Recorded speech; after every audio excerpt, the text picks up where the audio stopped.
दोस्तों, एक बार चित्रगुप्त यमराज से पूछने लगते हैं, हे यमराज, हमारे पास जितने भी प्राणी आते हैं उनमें से अधिकतर लोग दुखी और गरीब ही होते हैं। उनके पास दान करने के लिए न धन होता है और न ईश्वर की पूजा करने के लिए सामग्री। फिर ये सभी मनुष्य कैसे पुण्य कर पाएंगे? इन्हें पुण्य का फल कैसे मिलेगा? हे धर्मराज, आपको तो सभी मनुष्य के भूत और भविष्य के बारे में पता है, तो कृपया अब मुझे बताइए कि मनुष्य को धनवान बनने के लिए कौन से कार्य करने चाहिए तथा गरीब रहकर भी मनुष्य किस प्रकार से पुण्य अर्जित कर सकता है। मेरी इस द्विधा को दूर कीजिए। तब यमराज कहते हैं, हे चित्रगुप्त, तुमने उचित ही प्रश्न किया है। यह बात सत्य है कि हमारे पास आने वाले सभी प्राणियों में अधिकतर प्राणी गरीब और दुखी ही होते हैं, किंतु इसका अर्थ यह नहीं है कि गरीब व्यक्ति पुण्यवान नहीं हो सकता। बहुत से लोग धनवान होने पर भी पाप करते हैं।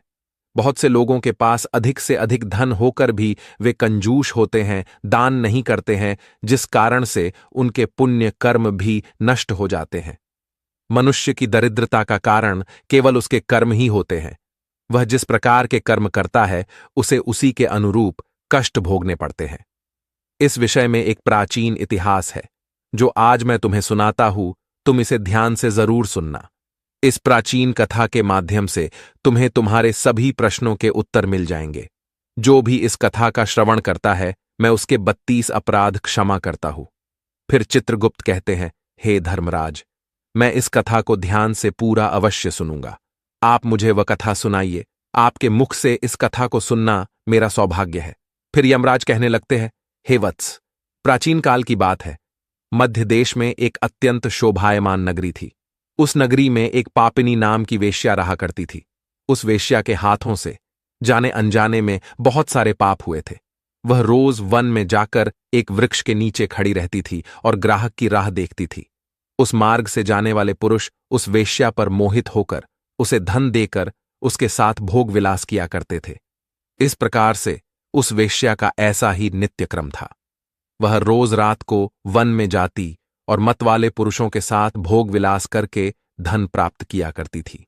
ऐसा करते करते उसने बहुत सारा धन इकट्ठा किया। फिर एक दिन एक ब्राह्मण उसी वन के मार्ग से जा रहा था, तो उसने उस वेश्या को देखा।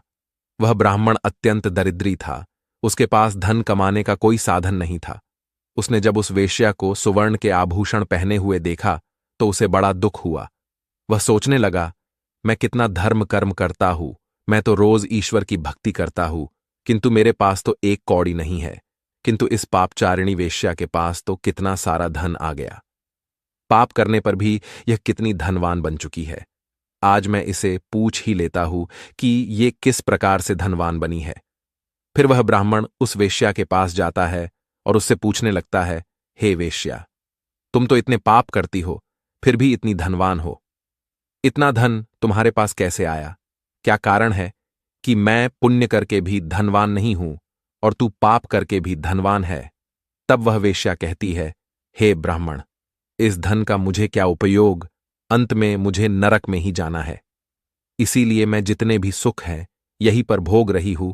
मुझे मरने के बाद बहुत दुख झेलने पड़ने वाले हैं और मैं इस बात को भली भांति जानती हूं। तब वह ब्राह्मण कहते हैं, हे वेश्या, मैं अत्यंत दरिद्री हूं। यदि तुम मुझे धन कमाने का उपाय बताओ तो मैं तुम्हें अपना सारा पुण्य दे दूंगा, जिससे तुम्हें नरक में जाना नहीं पड़ेगा। इतना सुनकर वह वेश्या बहुत प्रसन्न होती है और कहती है, हे ब्राह्मण, तुम ध्यान से सुनो। मैं कभी किसी की दासी बनकर नहीं रही हूं। मैं दूसरों से धन तो लेती हूं, किंतु उनके वश में नहीं रहती हूं। मैं मेरी इच्छा से ही कार्य करती हूं। कभी किसी के सामने हाथ नहीं फैलाती। दूसरों के सामने हाथ फैलाने वाला मनुष्य सदैव गरीब और दुखी ही रहता है। जो मनुष्य स्वयं उद्योग करता है, धन उसी के पास आता है। एक मनुष्य को कभी किसी के अधीन होकर नहीं रहना चाहिए, बल्कि उसे ऐसा कार्य करना चाहिए कि सारा संसार उसके अधीन हो जाए। जो दूसरों के अधीन रहता है वह विनष्ट हो जाता है। मेरे पास जितने भी पुरुष आते हैं, मैं उनके अधीन नहीं रहती हूं, बल्कि वे मेरे अधीन रहते हैं।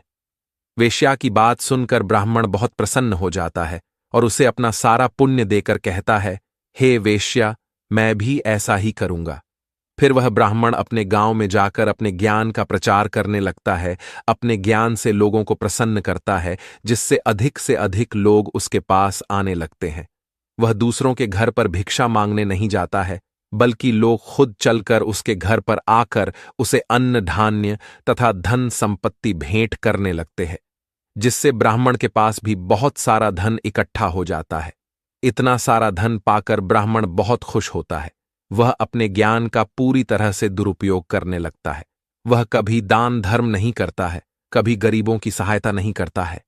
फिर एक दिन एक काले सर्प के काटने से उस ब्राह्मण की मृत्यु हो जाती है और उधर उस वेश्या की भी मृत्यु हो जाती है, और दोनों ही यमलोक में पहुंच जाते हैं। यमलोक में आने पर यमराज उस वेश्या को बुलाते हैं। यम के दूत उस वेश्या को यमराज के सामने खड़े करते हैं। वहां चित्रगुप्त बैठे हुए होते हैं।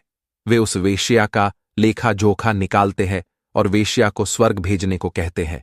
फिर वह वेश्या प्रसन्न होकर स्वर्गलोक जाने लगती है। फिर उसके बाद उस ब्राह्मण की बारी आती है। ब्राह्मण थर थर कांपते हुए यमराज के सामने खड़ा हो जाता है। चित्रगुप्त उस ब्राह्मण का लेखा जोखा निकालते हैं और कहते हैं, हे धर्मराज, इस ब्राह्मण का तो सारा पुण्य शून्य हो चुका है। इसने अपना सारा पुण्य उस वेश्या को दे डाला है। अब इसके पास केवल पाप ही बचे हैं। इतना सुनकर वह ब्राह्मण बहुत दुखी हो जाता है। यमराज कहते हैं, हे दूतों, इस ब्राह्मण को कुंभीपाक नामक नरक में डाल दो। ये उसी दंड का अधिकारी है। फिर यम के दूत उस ब्राह्मण को ले जाकर कुंभीपाक नरक में डाल देते हैं। जैसे ही ब्राह्मण उस गर्म तेल के कुएं में गिरता है तो वह छटपटाने लगता है। उसका अंग अंग जलने लगता है और वह जोर जोर से विलाप करते हुए कहता है, हाय, मैंने ये क्या कर दिया? अपना सारा पुण्य उस वेश्या को दे दिया। धन के लालच में मैंने ये क्या कर दिया? मुझसे बड़ी भूल हुई। कोई मेरी रक्षा करो। किंतु कोई भी उसकी बात नहीं सुनता है और वह ब्राह्मण नरक की सजा बड़े ही कष्ट के साथ भोगने लगता है। यमराज कहते हैं, हे चित्रगुप्त, धन पाने के लालच में उस ब्राह्मण ने उस वेश्या को अपना सारा पुण्य दे डाला, किंतु उसने धन पाने के लिए अनेक पाप भी किए, जिस कारण से उसकी दुर्गति हुई। किंतु वेश्या ने धन का लालच न करते हुए उस ब्राह्मण को उसके पुण्य पाने के लिए सब कुछ बता दिया, जिससे उसके सभी पाप नष्ट हो गए। पृथ्वी पर मनुष्य को धन सुख अवश्य देता है, किंतु मृत्यु के बाद उसके पुण्य ही उसके काम आते हैं। इसीलिए मनुष्य को धन के लालच में अपना पुण्य कभी नष्ट नहीं करना चाहिए।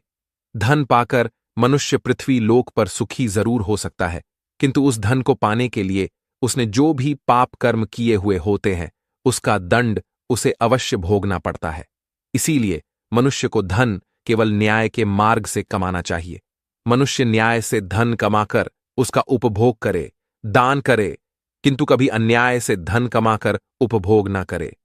जब वह अन्याय से धन कमाता है तो उसका उपभोग उसके परिवार के सभी लोग करते हैं, किंतु जब पाप भोगने की बारी आती है तो केवल उसे ही पाप भोगने पड़ते हैं।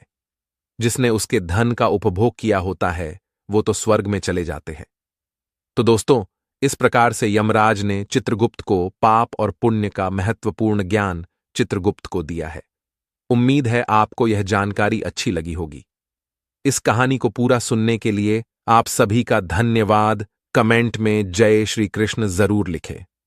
साथ ही वीडियो को लाइक करके चैनल को सब्सक्राइब करें। आप सभी का धन्यवाद।